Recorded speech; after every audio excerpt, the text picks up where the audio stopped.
But I wanted to highlight some of these things that we talked about. And we talked about a whole bunch of other things, like some of the obstacles we face striving to fulfill our purpose, and some of the things that we can do to get by those obstacles and fulfill, our purpose. But what I really wanted to talk about today is a lot of times when you hear people talk, let's use this for an example, especially on the internet, right?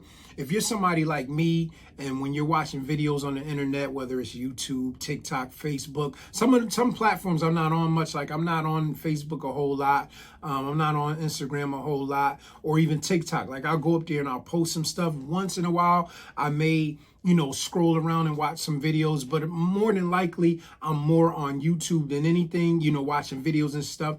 And whether I'm on any of those platforms, when you start to read in the comments, even in some of my own comments, I'm just surprised at, some of the things that people say. And it's almost like there's a hatred towards other individuals that are accomplishing things, right? And that's why I wanted to talk to you guys today about being very careful about, being jealous of what somebody else is doing, right? And my message to you today on this podcast is don't get mad, get busy, right? Because no matter who it is you see accomplishing something, I just told you earlier, we don't know how they're accomplishing what they're accomplishing. We don't even know if they're in God's will or how they're doing it, right? You may look at somebody and feel like, oh, they seem to have so much money. They're driving this and driving that. They could be con artists, right? They could be the next person we see on American Greed. And that's why we have to be who we are supposed to be, right? We have to look in that mirror and say what it is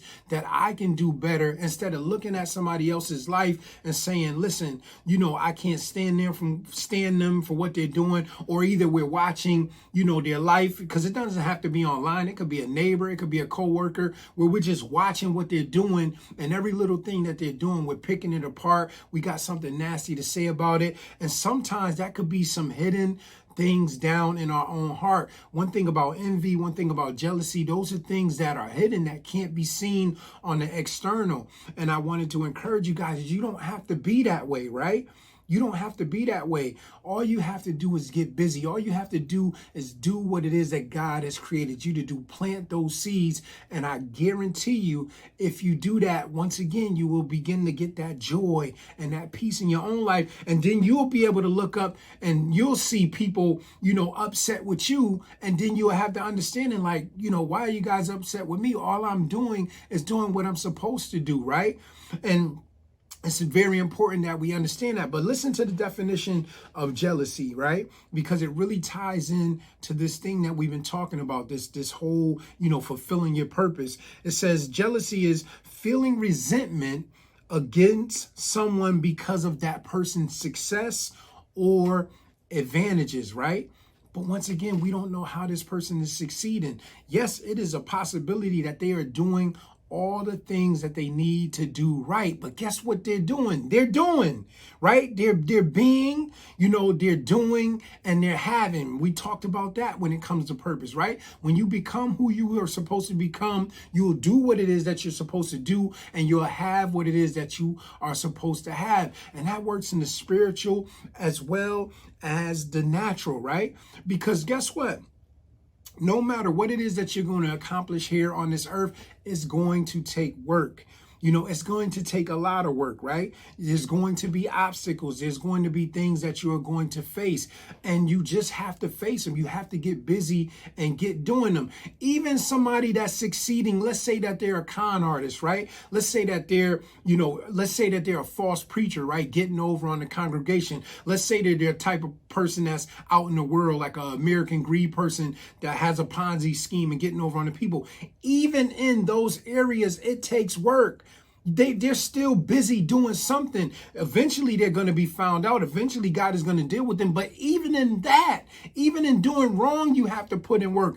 When I was young, I sold drugs. I ran the streets. Guess what? The drugs had to be bagged. They had to be this. They had to be put out on the street, all of that. And I'm not glorifying that. That was a terrible way to live. And that's why I went to jail. That's why I went through some of the things that I went through when I shared my testimony with you guys. But guess what? There was still, even in a negative capacity, there's still still work that has to be put in. So why don't you think it's going to be the same for you? You shouldn't be sitting back looking at people and being upset at what they have and what they're doing. No, in order for you to have what it is you are supposed to have, you have to become who you are supposed to be and do what it is that you are supposed to do. Once again, don't be mad, get busy. Don't get mad, get busy. Because once you get busy, once you put your hands to something, you will start to see those seeds that you're planting. You'll start to see you reaping that harvest. And I'm not talking about money, right? Money may play a part into it, but I'm talking about joy. I'm talking about peace. I'm talking about, spiritual strength. We're not just talking about physical things here. Yes, some of those things may manifest themselves in you doing what it is that you're supposed to do.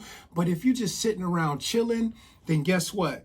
You're going to have what it is that you are supposed to have. And guess what? There are some people that they're comfortable in just chilling, right? There's some people that made up in their mind, listen, it's not that serious. I'm okay with being poor spiritually.